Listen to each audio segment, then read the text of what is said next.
Tonight we have a very special guest to take over the first segment of the show. We have a gentleman by the name of Robert Hunter. Robert Hunter is the general manager of the Municipal Water District of Orange County, a.k.a. MWDOC, as we know it here in Southern California. MWDOC is a regional wholesaler of water, about 28 member agencies under them, serving about 3.2 million people. And Rob has been general manager, GM, there since 2013. But prior to joining MWDOC, Rob was with a company called MWH Americas, Inc. That's a global firm that specializes in pretty much all aspects of what he calls wet infrastructure. He was vice president in the utility management consulting practice and worked nationally with utilities to improve performance planning and productivity. It gave him a broad background on environmental, regulatory, and operational issues, which he's brought forward in his career. One more last quick thing. Rob has also served as general manager, commissioner, if you will, of the regional water utility of the city of Atlanta. A great job back there. So, Rob, welcome to the Water Zone. How are you? I'm great. Thanks, Chris. Thanks, Rob. You're welcome. I'm here, and I'm honored to fill in for Chris. Yeah, awesome. Chris Austin is a regular guest of ours, and it's big shoes to fill. But, Rob, I've got all the confidence in the world that we'll do just great. And your colleague, Tiffany Baca, also from MWDOC, been on our show before, a friend of the Water Zone for sure. We did extreme water makeover with her, and we know you guys at MWDOC and her also support the Wyland Foundation, right? Absolutely. Yeah.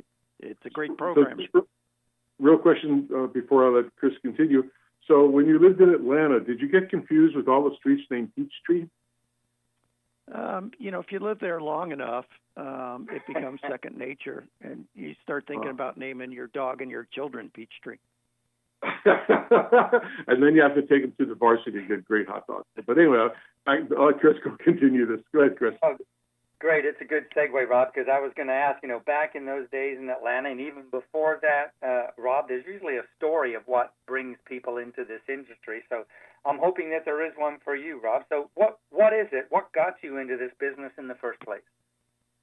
Well, I've always worked on the environmental side from coming out of college. But what is really appealing about water in the water industry is that it is really meaningful work. In a city, there are really only 4 services that the public demand: police, fire, wastewater, and drinking water. And if the drinking water isn't working, the amount of work the fire department does is pretty limited. So it's an essential service. I had a great opportunity in Atlanta, and it is inspirational work. No matter what goes on, you love it every day. That's a great background story here. So, we're gonna ask you a few questions for our listeners because the subject pretty much is drought, and what's going on with that, and everybody in Southern California is aware if you watch the news. So, I guess let me facet the first question this way. The first thing they say is that admitting to the fact that we have a drought is half the battle, right? But if you live in California, I think most Californians already know that we pretty much live in a perpetual drought here, and we've been in a drought for many years. Would you agree with that? I agree. This is really a matter of balance. We've heard the media throw around megadrought. Well, in the literature, megadrought is 100 or a few hundred years of drought. But it's virtually impossible we're in a megadrought. But the typical pattern in Southern California is 7 years. And in 7 years, we have 4 years of what we'd call drought. We have 2 years that are about average rainfall. And then we have 1 wet year. And that's the typical pattern. I saw an editorial recently saying that we're not in a drought. This is what we need to adjust to. This is normal. Now, we've had 2 very dry years, and not only in Southern California, but in Northern California, and throughout the Colorado River Basin. And about half the water in Southern California comes from Northern California or the Colorado River. So it's unusual that we've had 2 very dry years over that entire area. But it's not exceptionally unusual. It's not out of the ordinary. But we do need to adjust to it and plan on it. Right. When we in Southern California here, when we hear the news reports, right, it's all, dire and grim and all that stuff, really. So, Rob, maybe you can say how much reality is there, really, to the news reports that we're hearing and seeing these days? Well, they're careful. They're providing facts, but the implications of the facts are perhaps emphasized a little differently than you might do if you were trying to give a full accounting. For water planning, for water surface, it's a long-term planning effort. Right now in Southern California, the major water utility, the water importer, is the Metropolitan Water District of Southern California. And over the past 2 or 3 decades, we've invested billions of dollars in projects and storage, and we currently have a record amount of water in storage. So yes, we're going to go through a couple years that are very dry and drought, and we'll use that storage. Now, the balance part of this is we still need to be careful about that storage. We need to look at conservation. We need to have a proper ethic about it, and we need to keep investing in our infrastructure. But it's planning so that you stay ahead of the game, and very careful scrutiny on what your supplies are and what the demand is for those supplies. All right. I guess, the perplexing thing for me, Rob, is some of the questions that come in from our listeners, right, especially when they know what the subject for the show is going to be, is a timing issue, right? And we hear so much on the news, we read in the newspaper, wherever we get our information online, that a drought is coming, right? It's like the old Paul Revere thing, the British are coming kind of thing. The drought is coming. So, is it a timing thing? Like, I don't know, what's the right question here? When will the drought hit, maybe? Is that a fair question? Well, the reality is there is always a drought coming. We live in a semi-arid area. So we've had 2 very dry years that can be defined as a drought, below average precipitation.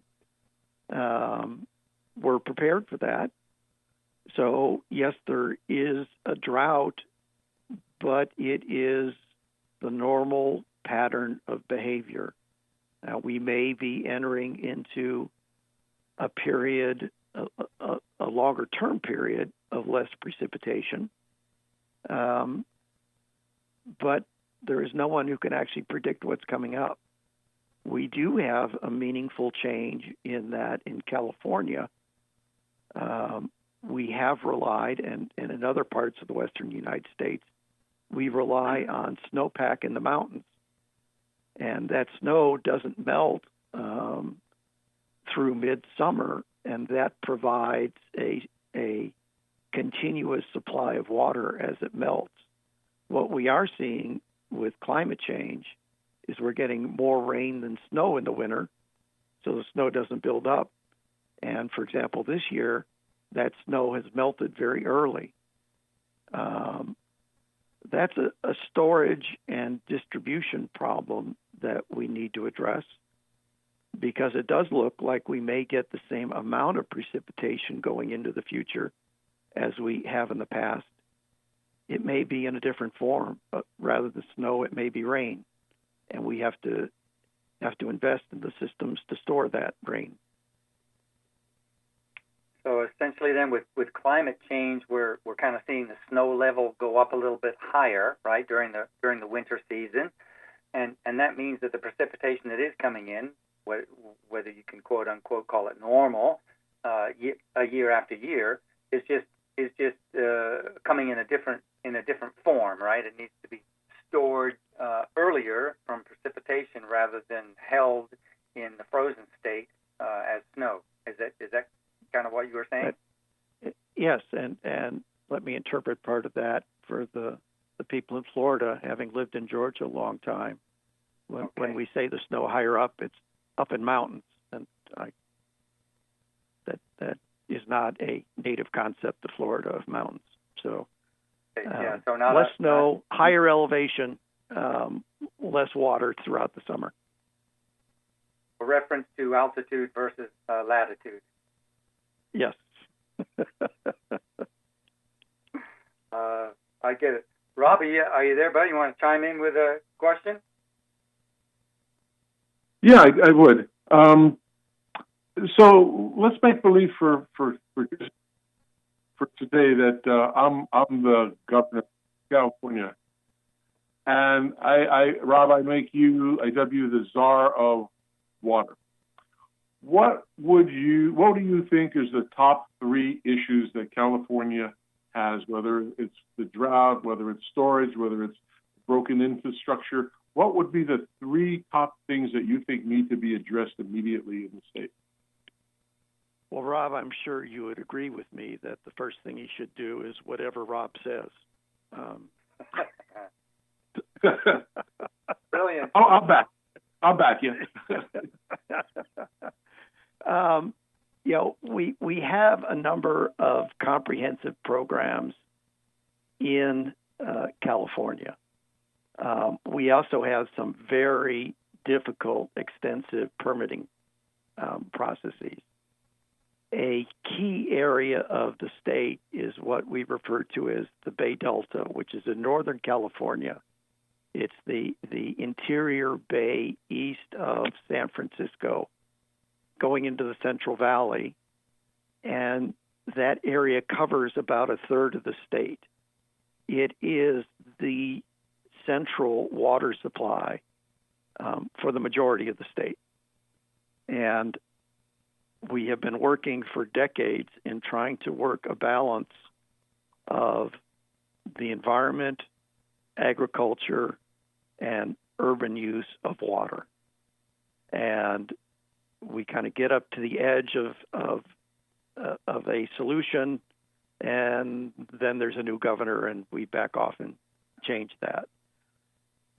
We have to come to a solution of that problem. And everyone is going to be unhappy, kind of the definition of a good solution, I guess. But if, for example, if you're concerned about endangered species up in the Bay Delta, those species will be extinct at the rate we're going before we solve this problem. If you're concerned about water for agriculture, and agriculture, provides some incredible number of the vegetables from California to the rest of the United States. If you're concerned about agriculture, then we need to come to a solution because we are depleting all of our groundwater. If your concern is urban supplies and the export water from the Delta to Southern California, we need to come to a solution that works for everyone. And it is politically unpopular because everyone is going to give something up. But we need to make those investments and we need to make the hard decisions. So I would address those 3 different components in the Bay Delta. We have an issue in California, as we do nationally, of the affordability of water, as we have to spend more money on treating water and producing water and transporting water. Those rates keep going up. And the reality is we have an unequal income distribution, and there are communities who cannot afford water or cannot afford to invest in the infrastructure to keep their water clean. And we need to solve that problem. There's no reason in the United States why people should have contaminated water for drinking water supply.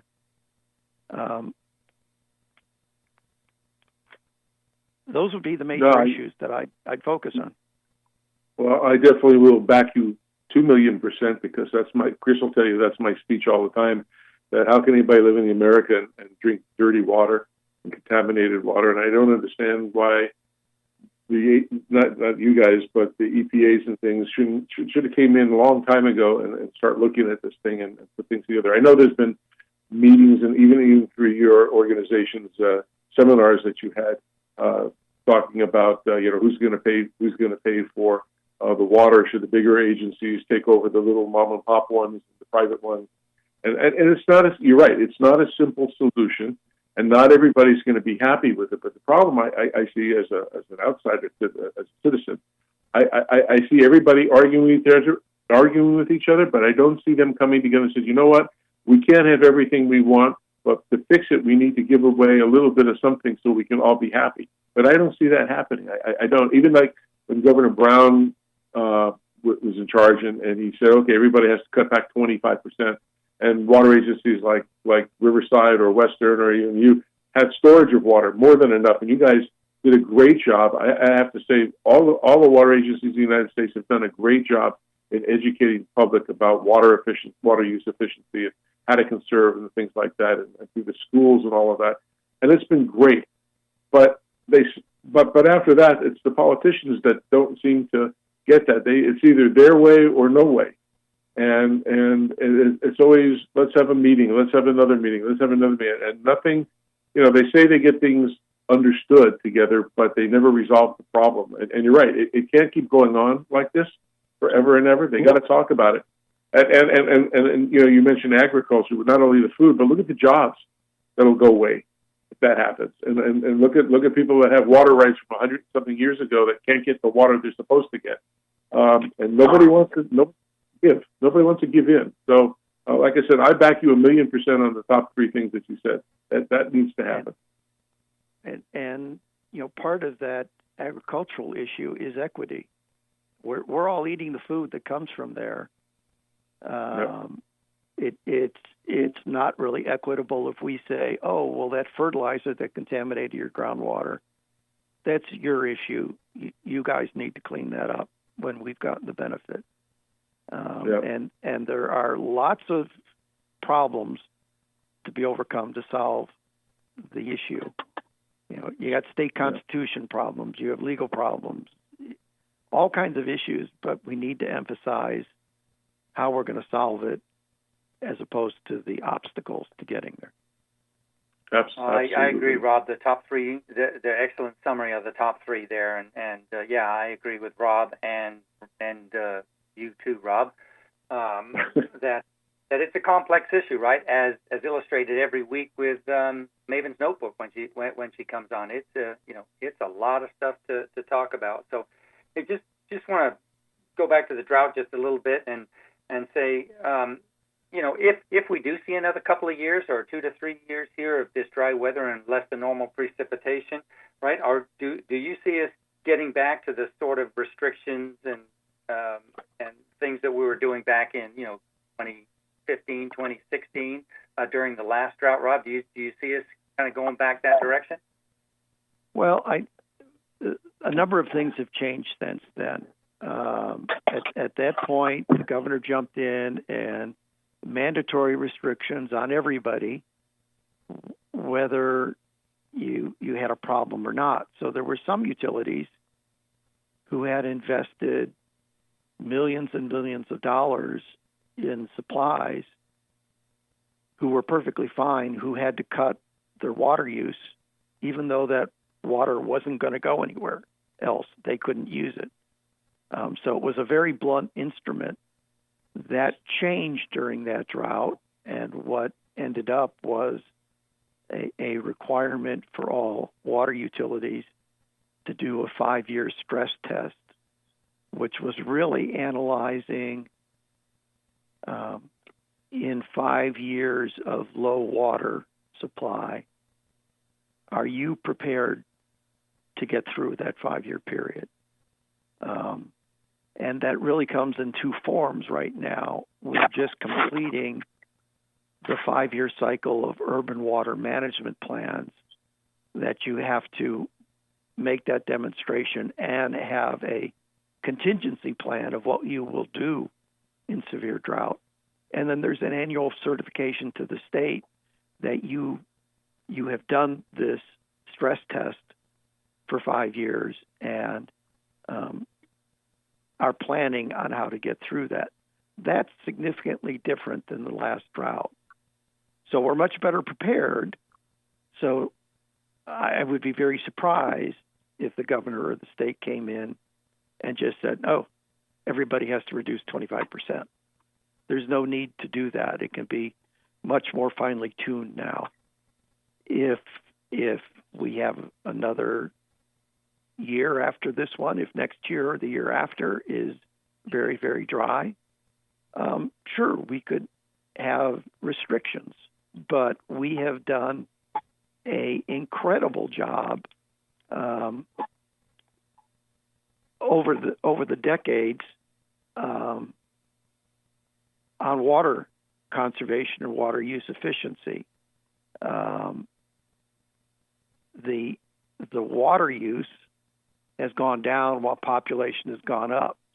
Here in Orange County, California, where I am,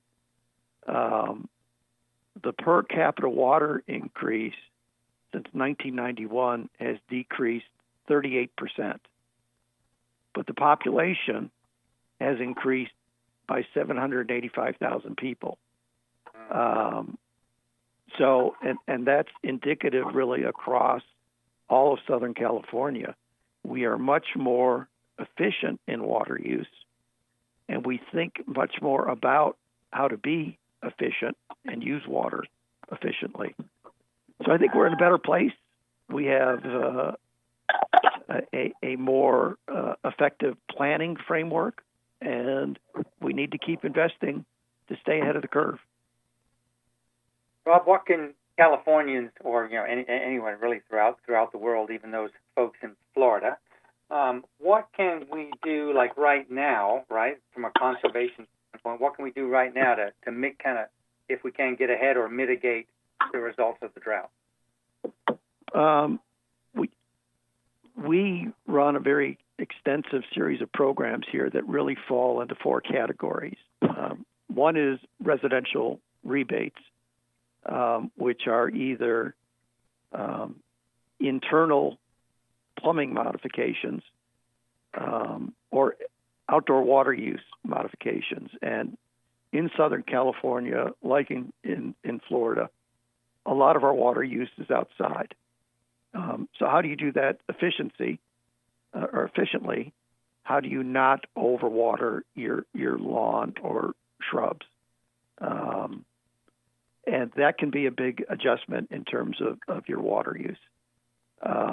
We have programs, the residential rebates, to help fund that, and we have programs for commercial, industrial, and institutional rebates that deal with things like cooling towers or food steamers, ice machines. We have training programs, for example, landscape contractors here in Southern California in multiple languages, so that they are better trained and knowledgeable on what plants to put in and how to do the irrigation. And then we have programs for water utilities. For example, leak detection, of going out and finding and repairing leaks in the distribution system, the pipes underground. Looking at the accuracy of water meters. So those programs to actually help utilities tighten up the system and reduce loss. So whether it's at the utility, the landscaper, the institutional or industrial applications, or the residents, there are programs and information out there. And wherever you live, you can go to our website at MWDOC.com, not only for our programs, but for links to other programs.